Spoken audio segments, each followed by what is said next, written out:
Hi there, my name's Stan. I'm sorry about the noise from the kettle last time. It made a little bit of a noise. I didn't realise until I played it back off of YouTube. Sorry about that. Today what I'm going to show you is really easy. All you've got to do is rack the wine off of the lees. I'll show you what the lees is.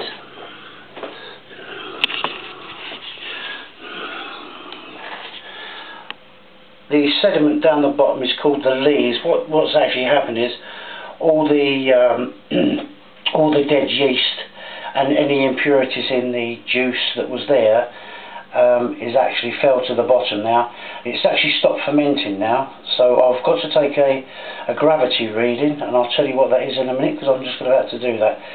This wine, which is now really clear, you can see how clear that is. It's really doing really well.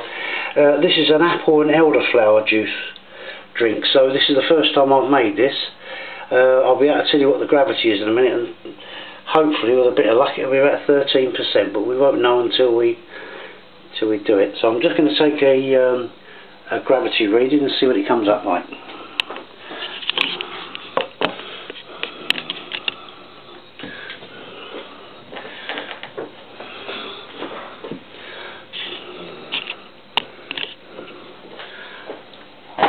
I've just got to run this off of here.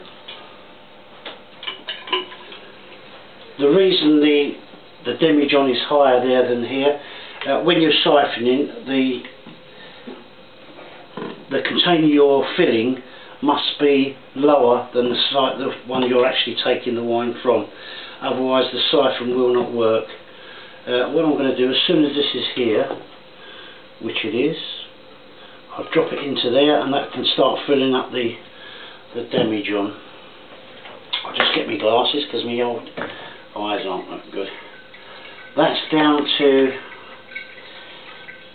0.990, which is really good.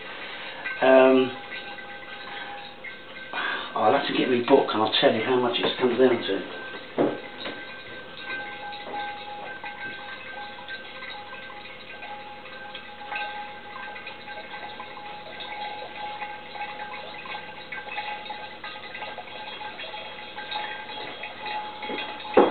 Yeah, that's actually gone down to now about 10%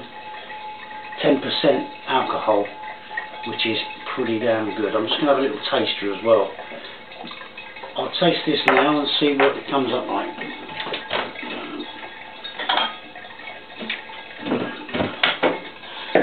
So I've not made this one before, so it'd be nice to have to keep moving this siphon down and to the bottom, otherwise it won't suck all the wine out. When you do this, try not to disturb any of the sediment, because that's the whole idea, is to take the wine off of the lees and not get any sediment in it at all, if possible. If it does drop again into there, I'll have to do it again. Let's taste this.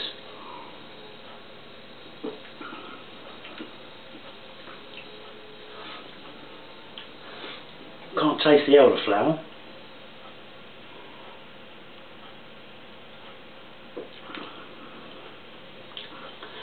That's quite nice.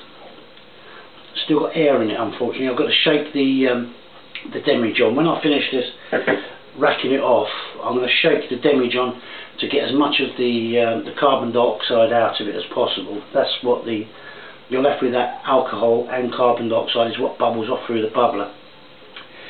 So once that's done, I'll shake it, get the air out of it, and then hopefully it'll be alright for bottling in maybe a couple of days. I've put a campden tablet, just one campden tablet, into the demijohn that's filling up here now.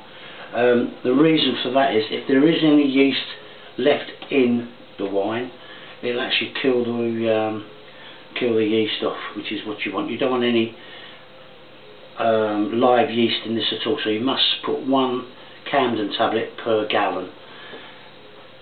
As I said in the last video, when I was making the red wine there, from the grape juice. If you don't actually kill the yeast off and don't put a campden tablet in there, if there is any yeast, the bottles will explode as soon as that gets a bit warm. If there's any sugar left in there, any yeast left in there, it will actually explode the bottle. So it's pretty important that you do that. I'm just going to tip this. Actually, I might have another little sip of that. It's quite nice. I'll pour that in there. I'm hoping people have tried making this, because not only is it really cheap to make, it's really quite delicious, and it's worth a try. Even if you just made a gallon, scrounge some bits and pieces, demijohn and the hydrometer jar and a hydrometer. You do need this sort of stuff. You could take a gamble and not do it with that. You could just guess, but it's nice to know roughly what you're doing. But you can get away with it. If you didn't have it, you could get away with it, but it's not quite so predictable. Once this is racked off, I shall put a lock on there again, a bubbler, an airlock. I'll put that back on there as well. Leave it for a couple of days.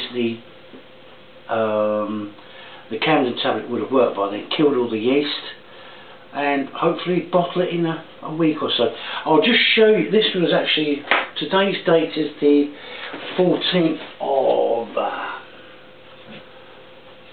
of September, right?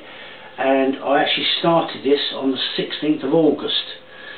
So 2 more days and that'll be in there a month. So you could really bottle it in a couple of days and drink it if you wanted to. So it's not bad. I told you a month, and it's pretty near the mark. I'll just show you the red wine that I started. As I say, it's the 14th of September now, and I'll show you this other wine.